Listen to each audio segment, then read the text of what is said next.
வேற என்ன கொள்கை இருக்கு? ஏன்னா கொள்கையை வைக்கிற கூட்டத்தை நான் குத்துப்பாட்டு போட்டாடா அவ்வளோ பேரை கூட்டிருக்கேன். நீ மாநாட்டில் காவாலியா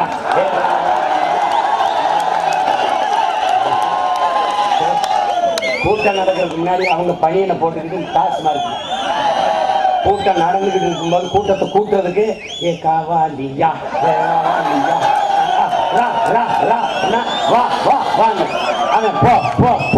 போயிட்டான். அப்புறம் கொஞ்ச நேரம் கழிச்சு அவர் பேச ஆரம்பிக்கும் போது 3 சீட்டு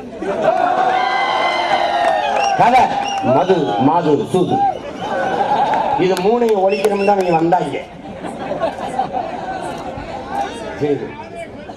ஏய் மதுக்கடையை எப்படி ஒழிப்பாச்சுமா எப்படின்னு பாரு. கொடுத்து பாரு, ஒரு 5 வருஷம் கொடுத்து பாரு, என்ன பண்றேன்னு பாரு.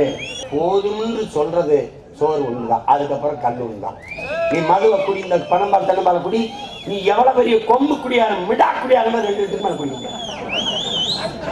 நீ 200 ரூபாய் சம்பாதிச்சான்னு வச்சுக்க, 2 சொம்பு 10 20 ரூபா. சைடிஸ் சுண்டல் வடை ஊருக அது ஒரு 10 ரூபா முடிஞ்சு வச்சு 50 ரூபாய்க்கு முடிச்சுட்டா மீதி 150 வீட்டுக்கு கொண்டு போவேன். ஆனா இப்ப பத்தலை, இன்னொரு கட்டிங் கொடுங்க, கட்டிங் கொடுத்து அங்கேயே படுங்க. அப்புறம் வீட்டுக்கு போங்க, காசு இல்லை, கொண்டாடி தாலி எடுத்துறது, குடிக்க காசு இல்லை, குத்திடுறது.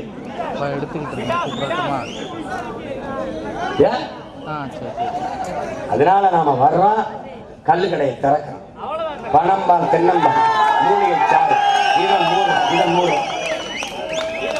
நானே இப்போ உங்க ஓட்டுக்காட்டு வந்தேன்னு வச்சுக்க, வீட்டுக்கு ஒரு கார் கொடுக்குறேன், வீட்டுக்கு ஒரு மோட்டர் பைக்கு, வீட்டுக்கு 5 செல்போனு, வேற என்ன வேணும் எல்லாம் தள்ளி நம்மளும் சொல்லிட்டு ஆட்சிக்கு வந்தவரை காதில் பஞ்சு வச்சுட்டு போயிட்டு இருக்க வேண்டியதானே. என்ன கேட்ட?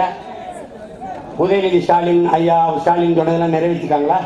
கூட்டுறவு வங்கி கடனை நாங்கள் வந்தால் தள்ளுபடி செய்வோம், நீங்கள் வைத்த நகை அடமானம் வைத்த நகைகளை திருப்பி தருவோம், நீங்கள் நகை வைத்திருந்தால் உடனே அடமானம் வைங்கள், நாங்கள் வந்தால் திருப்பி தருவோம். பேசினாரா இல்லையா? இதை நம்பி அடமானம் வச்சவன் தெருவில் இல்லையா? எங்க ஏன் திருப்பி தரல?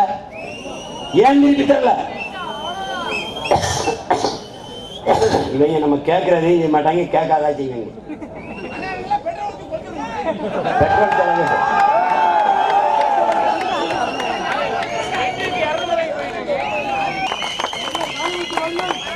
நீயே சொல்ற. அன்னைக்கு ஜிஎஸ்கேன்னு ஒரு கிரிக்கெட் அணி இருக்குன்னு ஐபிஎல்ல ஒருத்தம் கூட தமிழன் இல்லைன்னு 11 பேரும் தமிழன். உங்க அண்ணன் வந்து ஆடுவான்.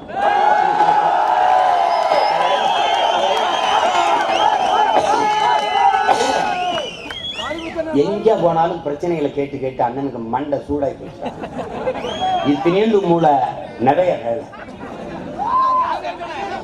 இந்த பாட சொல்றான், அண்ணன் இப்ப பாக்குறேன், தேர்தலில் நீ ஒரு தடவை விவசாய பாரு. நெஞ்சில வீரனை சுமக்கணும்டா, வீரனை சுமக்கணும். வெட்டி வேலை வெட்டி சவடால் விடவனை பார்க்க கூடாது. நாங்க மோடிக்கு அஞ்ச மாட்டோம், ஈடிக்கு அஞ்ச மாட்டோம். அப்பயும் அப்பா ஒரு காலில் மயம் ஒரு காலில் கட்டிப்பிடிச்சு. இந்தியாவில் இத்தனை மாநிலம் இருக்கு, எந்த மாநிலத்தில் விளையாட்டு போட்டி தொடங்க, நலத்திட்டம் தொடங்க மோடியை கூட்டிட்டு வந்துருக்கான்னு சொல்றேன். பாரதிய ஜனதா ஆளுற மாநிலத்தில் அந்த அளவு சேர்ந்துறது இல்லை. ஜெல்ஸ் போட்டியா வாங்க ப்ளீஸ். கேலோ இந்தியா வாங்க. கேலோனா இந்தியில விளையாட்டு.